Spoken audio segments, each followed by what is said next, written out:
Assalamu alaikum. Mes amis et mes frères et sœurs, bien sûr, nous allons parler aujourd'hui des rappels du Ramadan. Tout d'abord, je veux commencer par expliquer quel est le but du jeûne du Ramadan. En guise d'introduction, je vais parler de 3 objectifs, 2 d'entre eux sont spirituels et l'autre est terrestre. Le premier objectif du jeûne du Ramadan, et du jeûne en tant que musulman, est lié à la taqwa, afin d'accroître notre spiritualité, notre connexion avec Allah, notre protection contre tout ce qui est mal et déplaisant aux yeux d'Allah. C'est un moyen de se rapprocher de lui dans notre âme, notre esprit, notre cœur et notre naf. Donc, la première chose et la plus importante est la croissance spirituelle. Le deuxième objectif du jeûne du Ramadan est qu'il s'agit d'une école annuelle qui nous rappelle d'améliorer notre caractère, de renforcer notre maîtrise de soi face à nos désirs et tentations.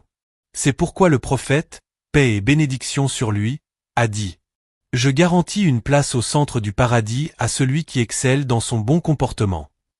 Le troisième objectif du jeûne est un avantage terrestre, la santé. Mais l'amélioration de la santé n'est pas le but principal du jeûne, car il existe de nombreuses façons de prendre soin de sa santé. Cependant, notre intention ne doit pas être de jeûner pour des raisons de santé, ce serait une erreur. Nous jeûnons pour des raisons spirituelles, pour améliorer notre caractère et travailler pour notre vie future, Akira. Mais il n'y a rien qu'Allah nous ordonne ou nous interdit de faire sans qu'il y ait un bénéfice pour nous dans ce monde aussi, que ce soit pour notre bien-être physique, mental ou spirituel.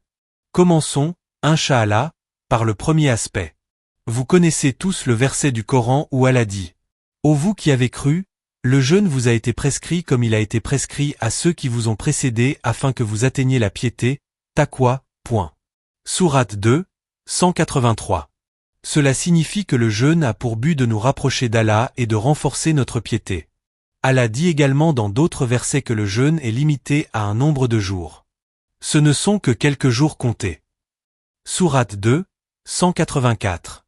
Allah ne nous ordonne jamais quelque chose qui nous serait nuisible.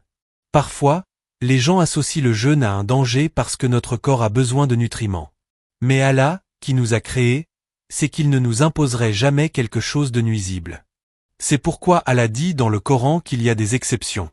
Quant à celui d'entre vous qui est malade ou en voyage, qu'il jeûne un nombre égal d'autres jours. Sourate 2, 185. Si vous êtes malade par exemple, si vous avez un virus, une infection bactérienne, ou si vous êtes tellement faible que vous ne pouvez plus fonctionner normalement, vomissements, perte de conscience, etc., alors vous êtes dispensé du jeûne. De même, si vous voyagez, safar, il y a un consensus entre les écoles de pensée que le voyage doit être d'environ 80 km pour être considéré comme tel. Cependant, ce n'est pas pour ceux qui font un trajet quotidien pour leur travail, mais plutôt pour un voyage particulier. Dans ce cas, vous pouvez reporter votre jeûne à plus tard. Allah mentionne aussi les personnes âgées ou fragiles, sans utiliser le mot âgé, mais en disant ceux qui n'en ont pas la capacité.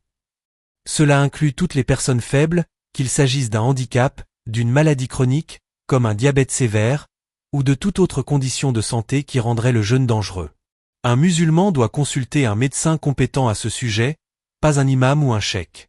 L'imam demandera simplement « Que dit le médecin ?» et donnera son avis religieux en conséquence. Allah veut la facilité pour nous, et non la difficulté. Il ne veut pas que nous nous imposions une pression excessive. Parfois, certains musulmans sont très rigoureux dans leurs pratiques religieuses, au point de s'imposer des restrictions qui n'ont pas lieu d'être. Cela peut mener à l'épuisement et même au découragement total.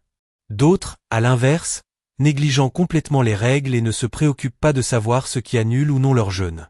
L'islam enseigne l'équilibre. Allah dit dans le Coran: Allah veut pour vous la facilité, il ne veut pas pour vous la difficulté. Sourate 2, 185. Le but du jeûne n'est pas la souffrance, mais la purification spirituelle. Le prophète, paix et bénédiction sur lui, a dit: Celui qui, durant le jeûne du Ramadan, ne s'abstient pas de mentir, d'avoir un comportement trompeur ou mauvais, alors Allah n'a aucun besoin qu'il se prive simplement de nourriture et de boisson. Cela signifie que si nous jeûnons sans chercher à améliorer notre comportement, alors notre jeûne n'a pas de véritable sens. C'est comme un entraînement à la salle de sport. On ne va pas à la salle pour souffrir, mais pour voir des résultats. Il en est de même avec le jeûne, il faut penser aux bienfaits spirituels que nous en tirons. Le prophète, paix et bénédiction sur lui, a également dit: celui qui jeûne le Ramadan avec foi et en recherchant la récompense d'Allah, ses péchés passés lui seront pardonnés. Al-Bukhari et Muslim. Cela signifie que notre foi et notre intention sincère sont essentielles pour que notre jeûne soit accepté et bénéfique. 3 conditions pour obtenir le pardon d'Allah durant le Ramadan. 1. La foi sincère, iman, croire pleinement que le jeûne est un ordre divin et qu'il a un but spirituel. 2. L'intention sincère, itisab, jeûner pour plaire à Allah et non pour des raisons de santé ou d'habitude. 3. Éviter les grands péchés. Les péchés majeurs nécessitent une repentance spécifique, mais les péchés mineurs sont effacés par nos prières, notre jeûne et nos bonnes actions.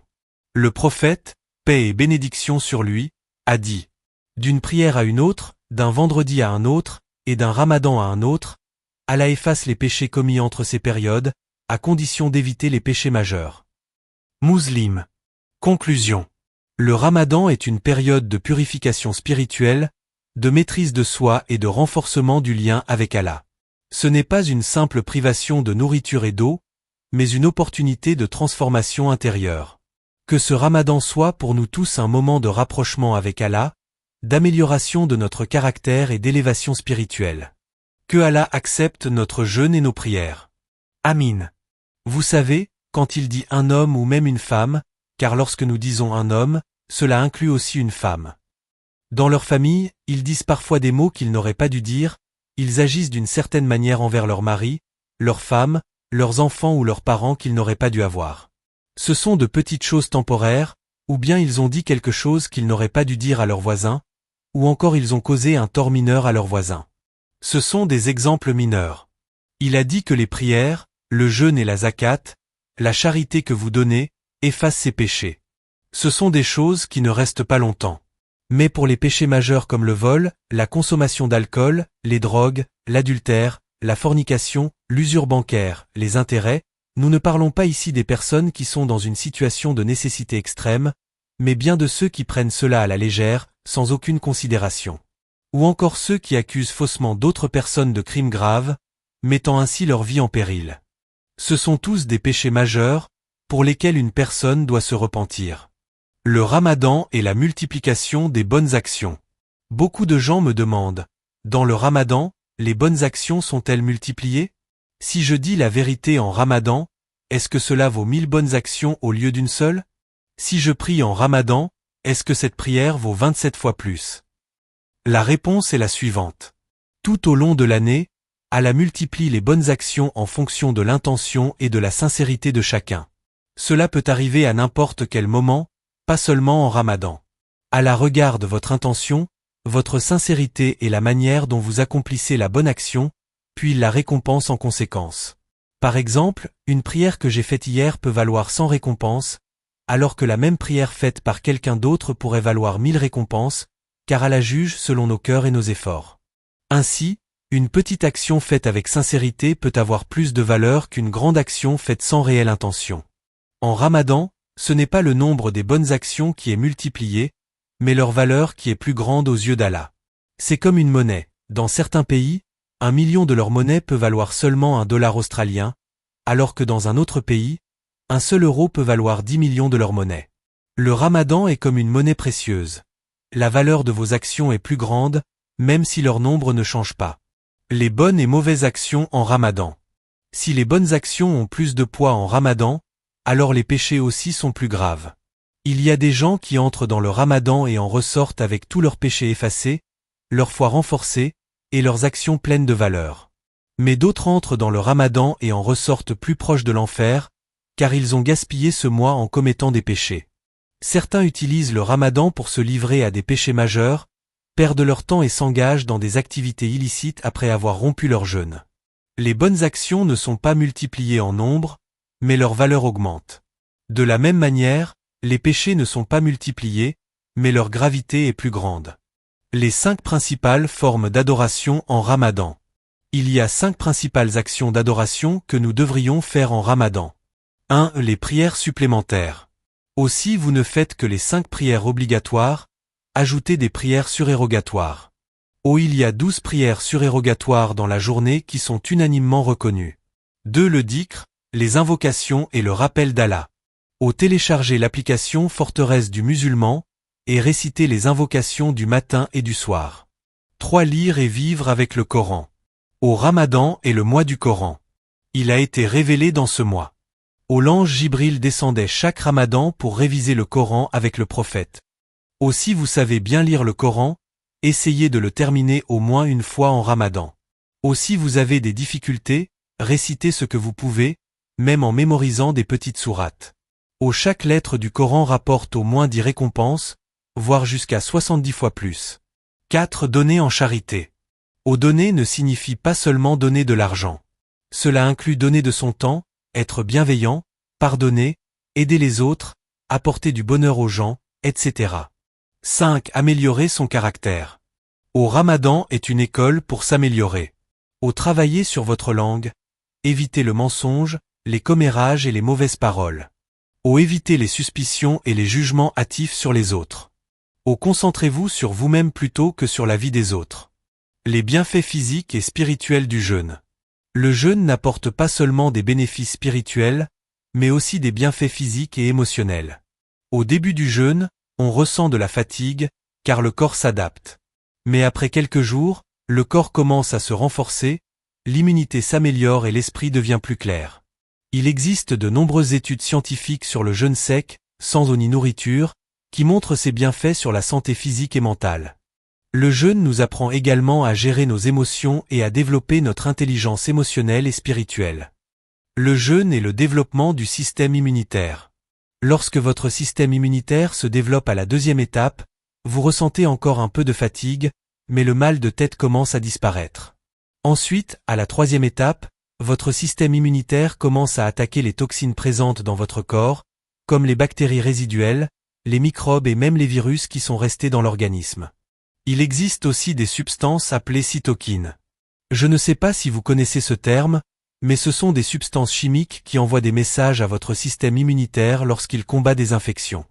Cependant, une fois l'infection éliminée, certaines restent et deviennent toxiques, voire chroniques. Pendant le jeûne, votre système immunitaire les élimine, et en même temps, vous les affamez. L'adaptation du corps au jeûne pendant Ramadan.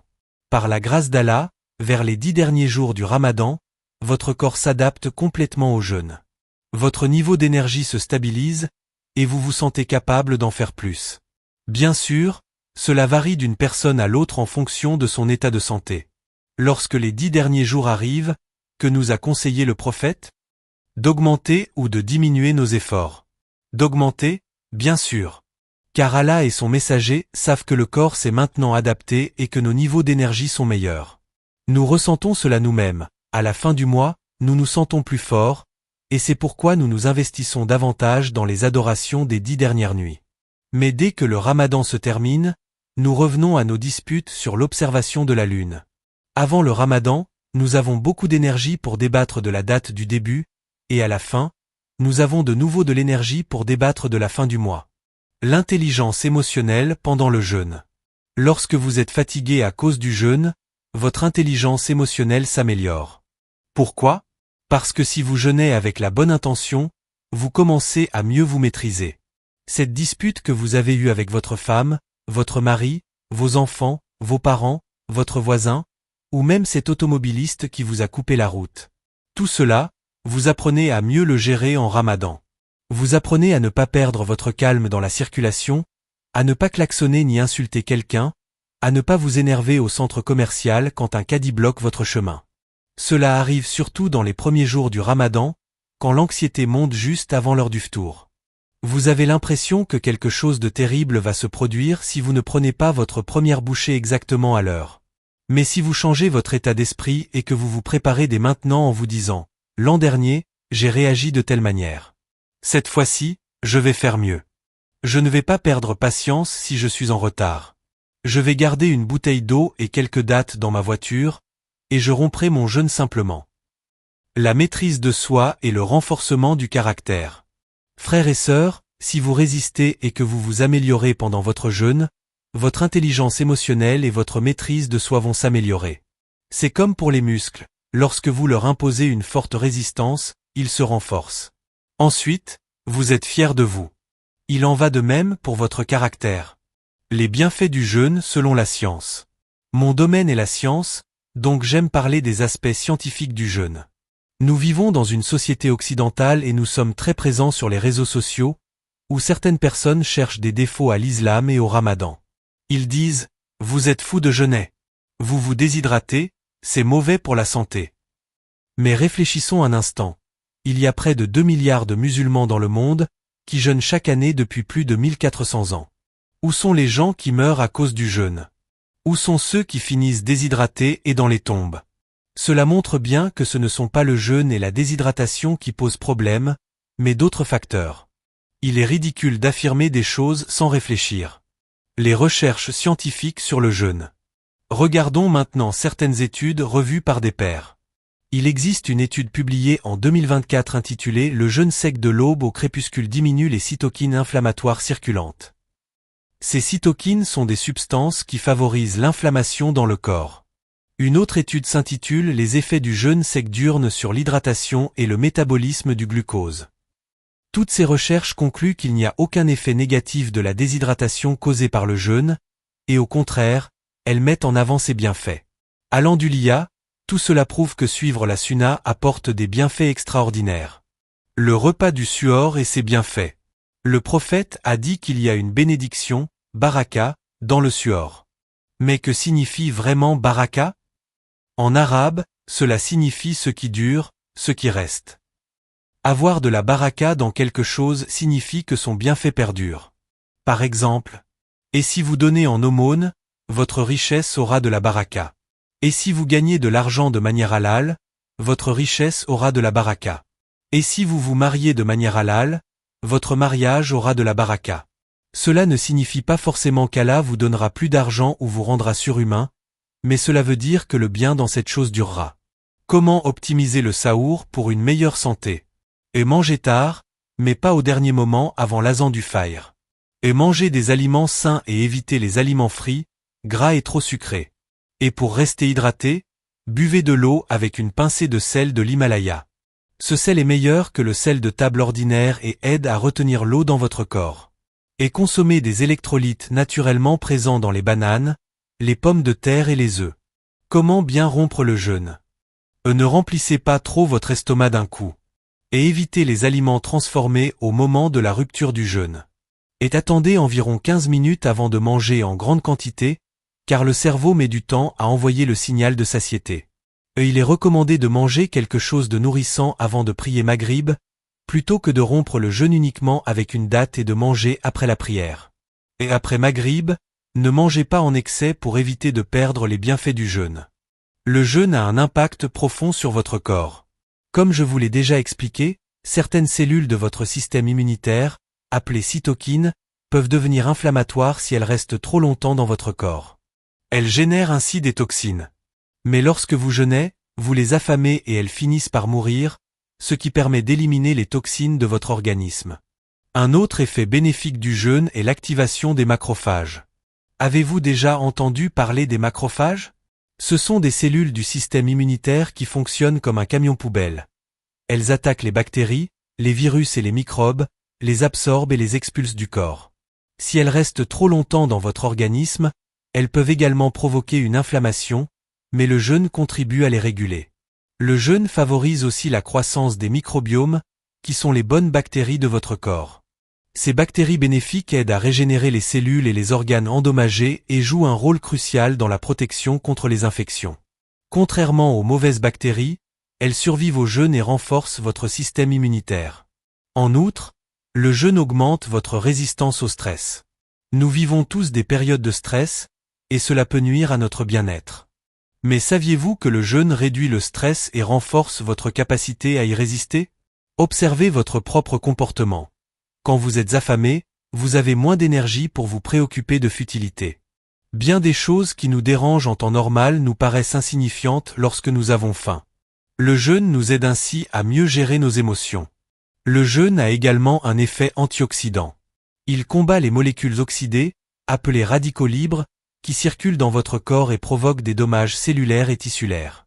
En jeûnant, votre corps élimine ces toxines, ce qui prévient les maladies et le vieillissement prématuré. Enfin, Le jeûne active un processus appelé autophagie. Pendant ce processus, votre corps recycle ses cellules endommagées et en produit de nouvelles, plus fortes et plus résistantes.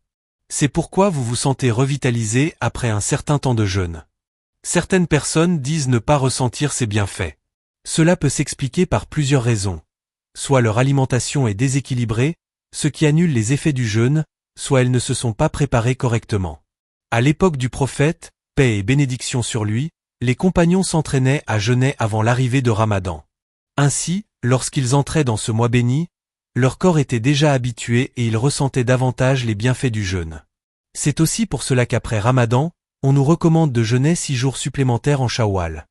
Notre corps étant déjà adapté, il est plus facile de prolonger l'effort et de maximiser les récompenses. Mais souvenez-vous, le jeûne n'est pas seulement une question de santé. Il s'agit avant tout de spiritualité, d'adoration et d'amélioration de notre caractère. C'est une occasion unique de se rapprocher d'Allah et de purifier son âme.